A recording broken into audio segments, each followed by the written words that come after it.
Well, good morning. Brad Phillips here with Hagerty, episode 11 of the Sunbeam Tiger project.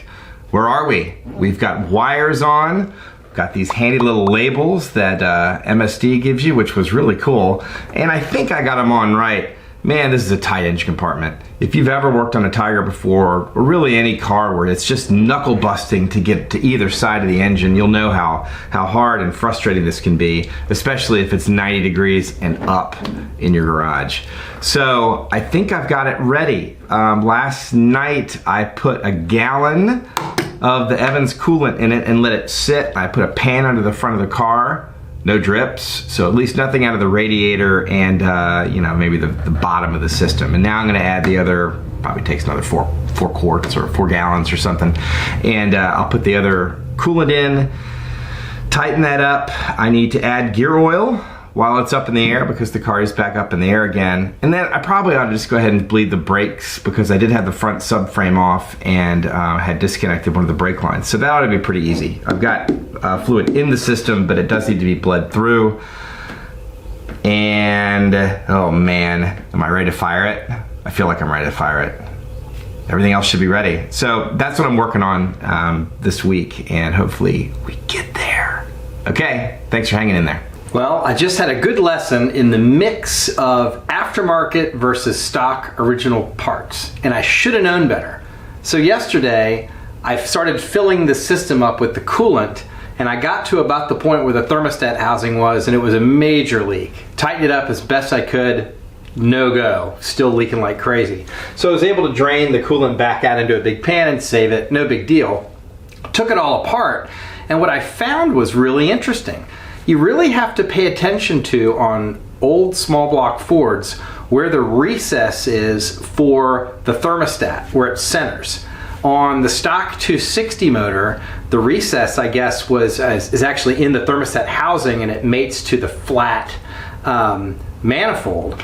Later on the earlier 289 that I had, it was the opposite. So the thermostat was located on the intake manifold, and then it had a flat thermostat housing. But basically, I had taken the thermostat and put it between two flat surfaces, which was always going to leave a little ridge in it that the gasket was really not going to be able to tighten up around. So anyway, got that taken care of, went and got a new gasket, pirated my original 260 thermostat housing.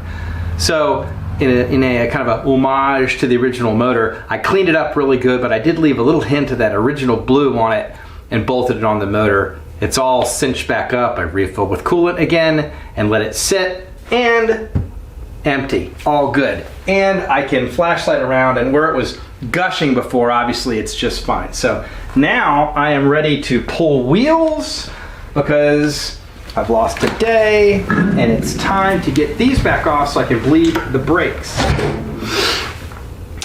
Okay, it's gonna be fun. Get the other side ready too. All right, so pump, push down a little bit, hold it steady.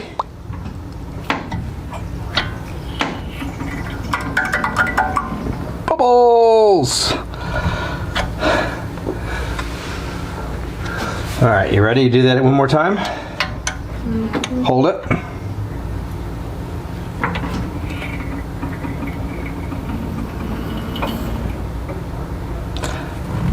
Okay. One more time.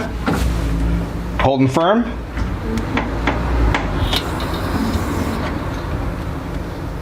Yeah. Good. Baby, we are bled. Okay. Brakes are bled. I feel good about it. Last step is something I wish I had done before it all went back in, but I didn't. I have to refill the transmission, at least top it off. I lost some fluid, but not all of it. And it's way up in there, and the car is up off the ground, but it still means I gotta crawl underneath it, and there's no film in that. So this is what I'm using. I've got my gear oil. I've put a little flexible thing on top, and I'm gonna crawl under the car and hopefully squish this into the transmission without making a colossal mess. But I'll probably make a big mess. Back in a minute. Well, that worked pretty good actually, until the bottle cracked and it poured gear oil all down my elbow. How many of us have had something hot or sticky roll down their elbow up into their armpit while working on a car? It's great. I'm so excited that it happened for the millionth time. Anyway, the gear oil's in. I checked it with a nail and it didn't exactly drip over the edge, but it was really close and I called it good since I was pushing this stuff up into it instead of pouring it down. But this actually, not too bad. Now,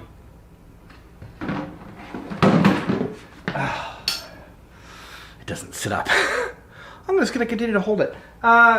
So I was about to put this down on the ground and start working toward firing it, and then I remembered, oh yeah, I broke the speedometer when I was pulling the cable when I was pulling the transmission out about 2 months ago. So I'm actually going to throw this in, just throw it up through the car, and lower this thing down to the ground, put the wheels on it, yada yada. Here we go.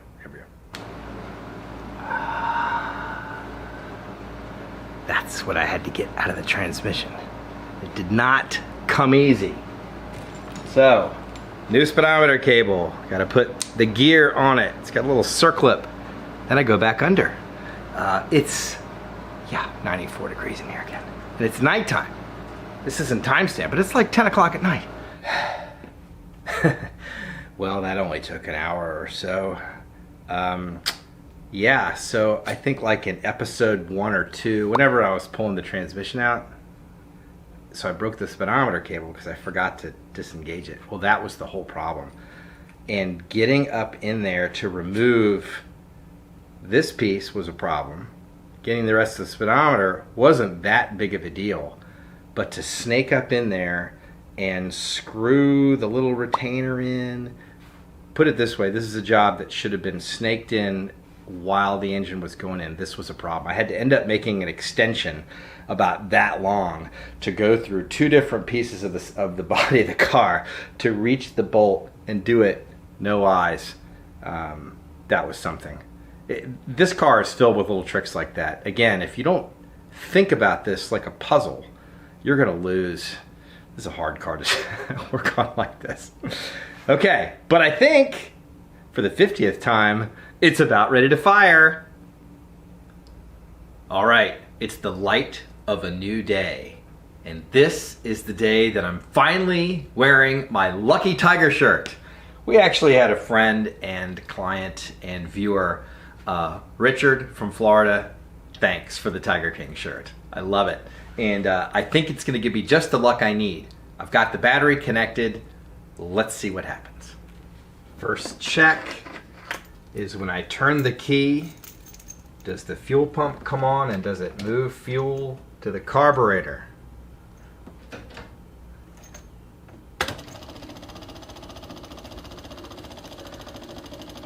It's clicking.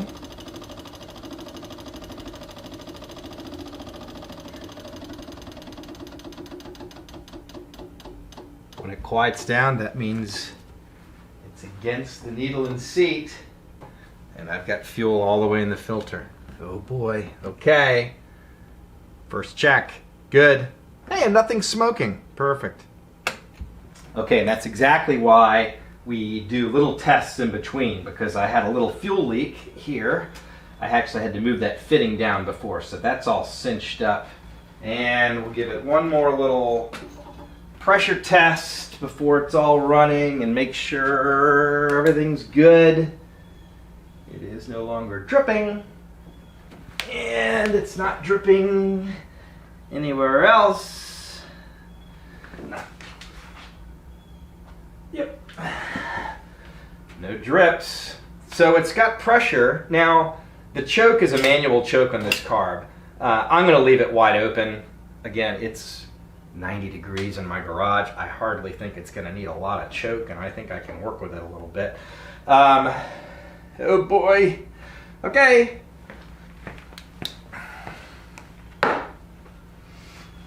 And yes, I have a fire extinguisher handy if I get any carb explosions.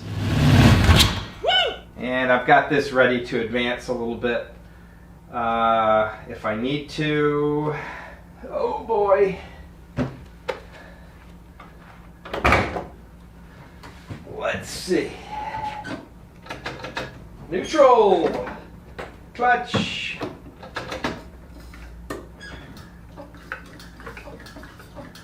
got fuel. Let's see what happens.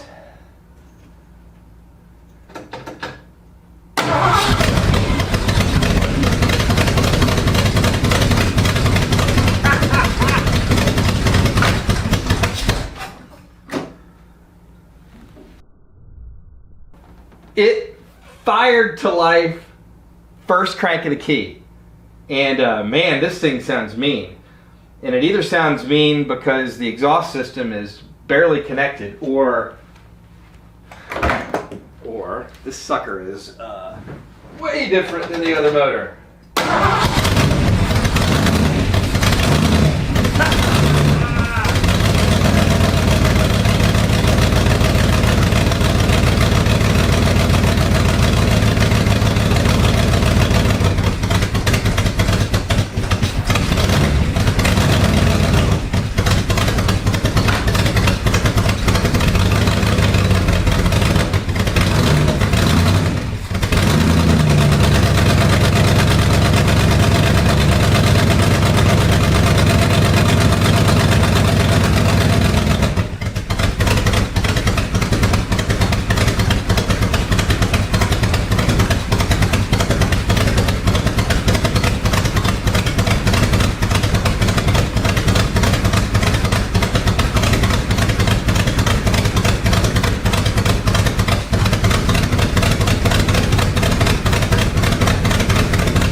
Okay, so the honking was my horn rings a little loose, and it. I know what that is. I can fix that. Okay. Wow! It runs. It runs. That's great. Obviously, it's got some fussing to do, and I didn't want to let it run a lot without verifying temperatures and stuff like that. But wow, this thing sounds way different than before. Way different than before. Okay, super cool.